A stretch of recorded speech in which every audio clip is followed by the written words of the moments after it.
북한이 이틀 동안 쏜 미사일의 값어치가 북한으로서는 엄청난 북한 경제에 손실이 있다 이런 분석한 수치가 나왔습니다. 먼저 화면부터 보겠습니다.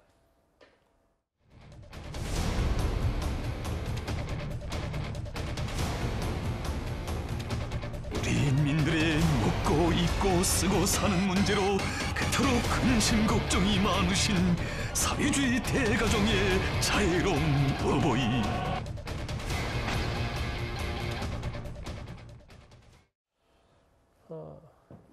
미국의 군사 전문가 얘기에 따르면 장해찬 이사장님, 어제 단거리 탄도미사일 등 25발 쐈고 오늘 ICBM으로 추정되는 장거리 미사일 1발과 또 단거리 탄도미사일 2발 쐈는데 이게 대략적으로 어마어마한 금액이 들어간다. 뭐 북한이 인건비가 없는 걸 감안하더라도 이런 얘기가 나와요. 네, 최대 1억 7천만 달러, 지금 환율로는 약 2,400억 이상이 소요됐을 것으로 미국 군사 전문가에 의해서 추정이 되고 있는데요. 이게 2년 동안 북한이 쌀을 수입하는 돈과 맞먹는다고 하고 북한 기준으로 봤을 때는 1년 동안 해외에 북한도 뭐 자기들 자원이나 상품을 중국 등으로 수출하지 않습니까? 그러한 수출액에 맞먹는 금액이라고 합니다. 그렇기 때문에 사실 북한이 그동안에는 이 무력 도발을 실시하면서 북한 내부에 선전하는 데 굉장히 활용을 많이 했었거든요. 예. 뭐 김정은 위원장이 이렇게 강경하게 대응하고 있다, 미 제국주의에 굴복하지 않겠다, 이런 북한 내부 주민들 결속용으로 이러한 무력 도발을 수단으로 삼기도 했었는데 이번에는 거의 북한 내부에서는 이 같은 미사일 발사 소식, 무력 도발 소식이 알려지지 않고 있다고 합니다. 예. 주요 뉴스에서도 보도를 하지 않았고요. 그것은 지금처럼 북한이 계속해서 어려운 경제 국면으로 가고 있는 시기, 뭐 제2의 고난의 행군이라는 말도 나오는데 그 시기에 2년치 쌀 수입할 돈 가지고 이 바닷가에 미사일 퍼부었다고 하면 북한 민심이 좋아지겠습니까?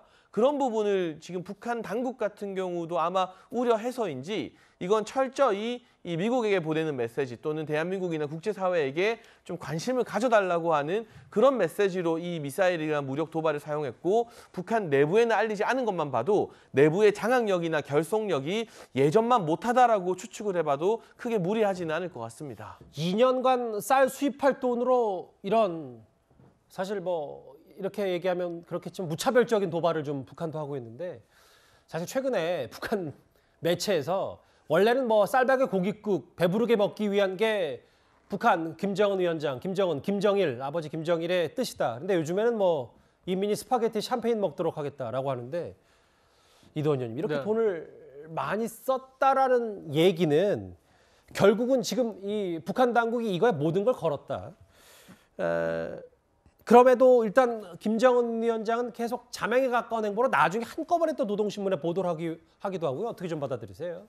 지금 그 북한은 어차피 지금 경제를 다시 일으키기도 어렵고 또 인민을 배불리 먹이기도 어렵기 때문에 유일한 그 남은 그 방법은 미국과의 협상을 통해 가지고 제재를 완화하고 또 실질적으로 그 핵보유국도 인정을 받겠다 이겁니다. 그래서 지금 뭐 우리 애도 기간 뭐 이런 거 전혀 상관 안 하고 또 북한 인민이 얼마나 그 굶느냐도 상관 안 하고 이렇게 하는데 저 돈이 어디서 났느냐 이제 이런 그 의문도 많이 제기하는데 얼마 전에 그 미국 국무부 관계자가 보이스 오브 아메리카에 그 출연을 해가지고 북한의 가상 그 저 화폐를 해킹해서 8억 달러인 거예요. 우리 돈으로 하면 1조 원 가까운 돈입니다. 그 돈을 그 해킹했다. 그래서 물론 이제 그 돈을 현금화하는 게 뭐 문제이긴 합니다만 그리고 또 최근에 이제 우리 뭐 쌍방울이나 이런 기업이 거기에 관여했는 거 아니냐 논란도 있었습니다. 어쨌든 그런 그 해킹한 돈이나 이런 자산을 통해 가지고 계속 무기 개발하고 미사일 쏘는 데만 쏟아붓고 있고 지금 그 인민을 살피는 데는 거의 국가의 뭐 정책을 기울이지 않고 있다 이런 상황인 거죠. 정대인 교수님 진짜 이틀간 2천억 원 정도 썼다는데 2년간 쌀 수입할 돈으로 그런데 진짜 그 돈줄이 북한의 정찰 총국과 해킹 조직이 연계된 이 가상 자산을 통해서 나온 돈이냐? 그럼 정말 그 돈을 막을 수만 있다면 국제사회가 막을 수만 있다면 북한이 이 돈을 마련하지 못할 거 아니냐? 이거 저희가 어떻게 냉정하게 볼 수 있을까요? 지금 이게 많은 가설을 가지고 추정을 했던 건데 예. 최근 이제 영국이나 미국이나 해외 이제 정보 당국 등에서 속속들이 보고를 좀 하고 있습니다. 이게 북한의 사이버 공격이 지금 심상치 않다. 이제 그게 사실 뭐 러시아나 중국, 이란만큼 정교하지는 않지만 네. 점점 그 기술이 고도화되고 있다라고 해서 이 가능성이 점점 좀 높아지고 있는 거죠. 특히 가상 자산을 해킹을 해가지고 이 돈을 이제 현금화해서 여기에 사용하고 있다라고 하는 건데. 그런 그 가설을 가지고 있던 것들이 지금 조금씩 이제 증거들이 나오고 보고가 좀 이루어지고 있는 겁니다. 이제 이게 나중에 어떻게 팩트로 이제 확인이 될지는 그러게요. 더 봐야 되겠지만 어쨌든 지난 이 제재 장기화 상황 그리고 코로나 때문에 한 3년 동안 지금도 현재 밀봉에 가까운 폐쇄를 하고 있는 상황에서 이 정도의 돈을 마련해서 계속 실험을 할 수 있다. 군사 도발할 수 있다라고 하는 것은 결국 이 가상자산 해킹밖에는 지금 좀 출구가 없는 상황이고 이제 이걸 또 막아야 하는데 이제 국제적인 이제 공조가 돼야 되죠. 그러니까 쏜 돈도 쏜 돈이지만 미사일 자체 개발 그렇죠. 비용도 만만치가 않을 텐데요. 예, 국제적인 공조를 막아야 하는 건데 이제 문제는 신냉전 국면이에요. 러시아와 중국, 특히 러시아가 유엔 안보리 이사국인 이상 이게 추가 제재들 좀 하기가 약간 좀 어려운 상황인 것 같습니다. 2년치 쌀값을 이틀 새에 다 미사일로 날려버린 북한 뭐 그럼에도 전혀 개의치 하지 않고 있습니다. 그리고 이태원 참사로 애도 기간에 이례적으로 도발을 했고 북한이 이런저런 상황을 봤을 때 역시 정부와 여당은 지금은 거의 없어지다시피 한 9.19 군사 합의 이런 문재인 정부의 대북 정책의 원인이다 이렇게 분석하고 있습니다.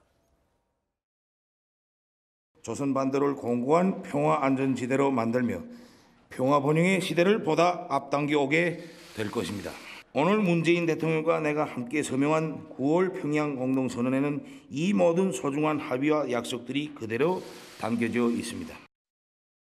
남과 북은 오늘 한반도 전 지역에서 전쟁을 일으킬 수 있는 모든 위험을 없애기로 합의했습니다. 핵무기도 핵위협도 전쟁도 없는 한반도의 뜻을 같이 했습니다. 물론 남북 대화 중요하고 지금 이런 엄청난 일촉즉발의 국면에서도 뭔가 물밑에선 대안이 있어야 됩니다만 9.19 군사합의 이후에 4년 동안 너무 상황이 180도 바뀌었기 때문에 이것부터 과거 전 정부의 대북 정책부터 되짚어 한번 제대로 봐야 앞으로의 우리 정부의 해법도 좀 나오는 거 아닌가 어떻게 받아들이세요? 아니, 그러니까 이제 핵심은 그 북한이 지금 핵을 포기하지 않을 거라는 거를 다 알고 있어요. 사실 예. 그게 상식적이었는데 문재인 정권에서는 계속 김정은이 북한 핵을 포기할 거라고 계속 얘기를 했잖아요. 그러면서 9.19 군사합의도 했는데 결과적으로는 북한이 핵을 공고히 할 수 있도록 저는 시간을 벌어준 거고 예. 그다음에 이제 돈의 문제거든요. 과연 그 돈은 어디서 났을까? 지금 이 두 부분에 대해서 많은 국민들께서 지금 그 전부터 의아해 하셨습니다. 그러니까 지금 사실 이번에 이 김정은 핵 문제에 대해서 저는 문재인 정권에서는 지금 현재 민주당이 어떤 방식으로든 본인들이 사과를 국민들께 저는 해야 된다고 보고요. 그 한미연합 공중훈련에 대해서도 북한의 김정은이 사실 굉장히 그 부분 싫어하기 때문에 예. 문재인 정권에서 그 한미연합훈련 축소하거나 폐쇄를 하지 않았습니까? 사실 이번에 그 한미연합 공중훈련이요 5년 만에 이루어지는 겁니다. 2017년도에 그 하지 않았었거든요. 그 이후로 지금 5년 만 처음이잖아요. 그래서 제가 볼 때는 그 정권이 어느 정권이든 간에 대한민국 국민 미래를 보고 적어도 북한을 대응 어떻게 할 건지를 했어야 되는데 일관성 있게. 지금 너무나 일관성이 없는 겁니다. 그들에게 시간과 돈을 지금 준 게 아니냐. 이런 여러 가지 얘기들이 의혹들이 나오고 있는데 그 지점을 지금 민주당하고 문재인 대통령도 국민들께 어느 순간에는 말씀하셔야 되지 않겠습니까? 어제는 사실상 우리 영토를 겨냥해서 도발한 북한인데 오늘은 장거리 미사일로 추정되는 ICBM 미국을 겨냥했습니다. 한반도 상황이 만만치가 않습니다.